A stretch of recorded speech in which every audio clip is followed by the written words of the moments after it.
Welcome to BRK health. This is Shriya Varma. ఈరోజు మనతో పాటు స్టూడియోలో ఉన్నారు డాక్టర్ హరిత గారు, MD in homeopathy.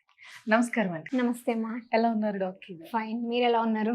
I'm good doctor గారు. డాక్టర్ గారు, పార్కిన్సన్స్ అంటే ఏంటి? అసలు ఇది ఎలాంటి వ్యాధి? ఈ వ్యాధిని ఎలా అర్థం చేసుకోవచ్చు అసలు?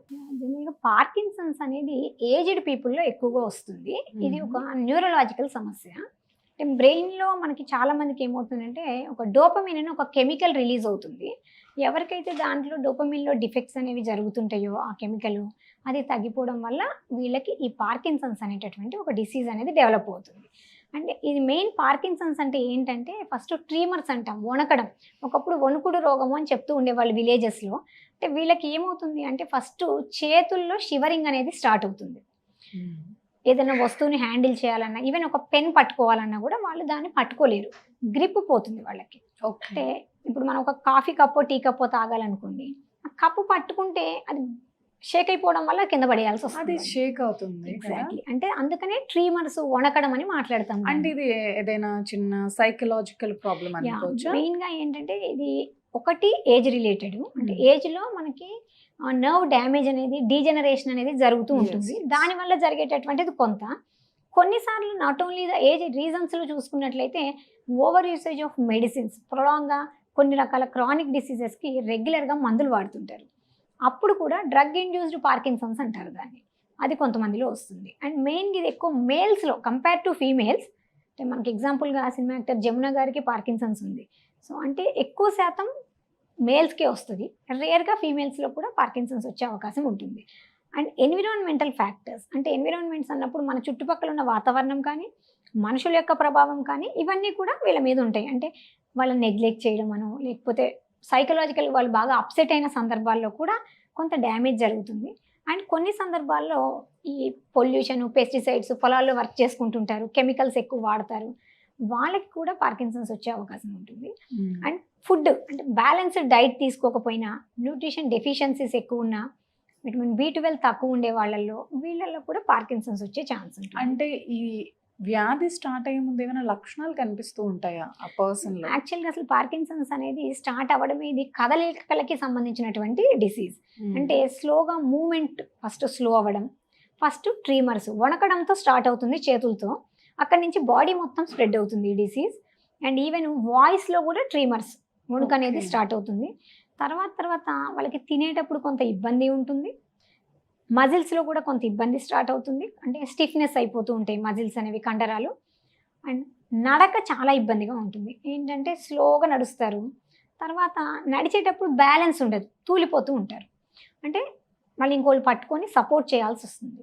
అండ్ కొన్నిసార్లు ఏమవుతుంది అంటే వాళ్ళకి ఈ నడుస్తున్నప్పుడు బ్యాలెన్స్ కోల్పోవడమే కాకుండా అసలు నడవాలంటే కూడా భయం, ఎక్కడ పడిపోతామో అని. అంటే అదొక సెల్ఫ్ కాన్ఫిడెన్స్ అనేది వాళ్ళకి తగ్గిపోవడం స్టార్ట్ అయిపోతుంది ఈ డిసీజ్ వల్ల. సో ఇలా ఉన్న వాళ్ళకి మెయిన్గా ఫ్యామిలీ మెంబర్స్ సపోర్ట్ కూడా చాలా అవసరం. అంటే ఇప్పుడు ఒక డిసీజ్ ఉంది, నీ వల్ల కాదు, నువ్వు ఈ పని చేయలేవు అన్నప్పుడు కాన్ఫిడెన్స్ ఇంకా దెబ్బతింటుంది. సో ఈ పీపుల్కి మనం ఏంటంటే వాళ్ళ జీవన శైలిని కొంత మెరుగుపరచాలి. అండ్ ప్రాపర్ బ్యాలెన్స్డ్ డైట్ ఇవ్వాలి వీళ్ళకి. అట్ ద సేమ్ టైం మనుషులు కూడా పక్క నుండి వాళ్ళకి అంత కొంచెం ఎఫెక్షన్తో చూసుకోవడం is mandatory at this age. అంటే హరిత గారు, మీరు ఏజ్డ్ పీపుల్లో ఇలా ఉంటుందని ఎక్స్ప్లెయిన్ చేశారు కదా, ఇది మిడిల్ ఆఫ్ ద ఏజ్ లో వచ్చే అవకాశం ఉందా? ఎలాంటి వాళ్ళలో వస్తుంది? లేదమ్మా, జనరల్లీ ఇది 50 అబోవ్లోనే ఎక్కువగా వస్తుంది.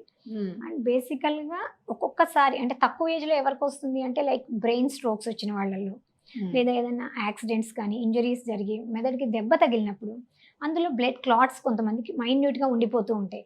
అలాంటి వాళ్ళల్లో కొంత నార్మల్ ఏజ్లో కూడా రావచ్చు. But otherwise it's only age related issue.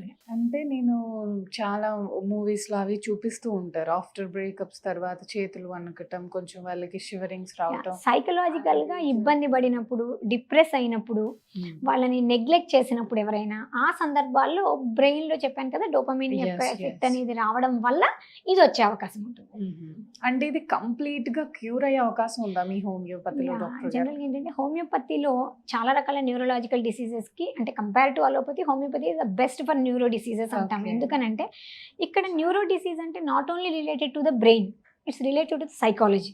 అంటే ఎప్పుడైతే మనిషి యొక్క మనస్తత్వాన్ని కూడా మనం పరిగణనలోకి తీసుకుంటామో, ఫిజికల్, మెంటల్ స్టేటస్ అంటాము. అంటే హోమియోలో శారీరక, మానసిక లక్షణాలు రెండింటినీ కూడా మేము కన్సిడర్ చేసి వాళ్ళ పర్టికులర్ కాన్స్టిట్యూషన్, ఆ ఇండివిజువల్ పర్సన్కి ఈ డిసీజ్ రావడానికి రీజన్ ఏంటి అని హిస్టరీని తీసుకొని we have to spend time with the patient. అలా తీసుకున్నప్పుడు మనకి ఇది ఎప్పటి నుంచి స్టార్ట్ అయింది, అసలు రీజన్ ఏంటి, root cause for the disease, అక్కడి నుంచి కనుక ట్రీట్ చేస్తే కొంతవరకు మనం ఏంటంటే వీళ్ళకి కంప్లీట్ నార్మల్ లైఫ్ని ఇవ్వలేకపోయినా అట్లీస్ట్ ఈ డిసీజ్ పెరగకుండా ఆపొచ్చు. సేమ్ టైంలో వీళ్ళ సిమ్టమ్స్ని ఇంప్రూవ్ చేయొచ్చు. ఎలా అంటే లైక్ చిన్న ఎక్సర్సైజెస్ చేసుకోమని చెప్పడం వాళ్ళని లైట్గా. ఇప్పుడు వీళ్ళు ఈవెన్ సిగ్నేచర్ పెట్టడంలో కూడా చాలామందికి ఏమవుతుంది, వణకడం వల్ల పెట్టలేని స్టేజ్ వస్తుంది. సో మనం ఏం చెప్తాం వాళ్ళకి, ఈ మైల్డ్ ఎక్సర్సైజెస్, బ్యాలెన్స్డ్ డైట్ చెప్పి మనం హోమియోపతి మెడిసిన్ ఇస్తే నర్వ్ యొక్క స్ట్రెంగ్త్ అనేది పెరుగుతుంది అండ్ డోపమైన్ని మనం బ్యాలెన్స్ చేయగలుగుతాము. అప్పుడు వీళ్ళలో వణుకు తగ్గుతుంది అండ్ వీళ్ళ నడక విధానంలో కూడా మార్పు వస్తుంది. అంటే definitely we can improve the lifestyle of that particular person.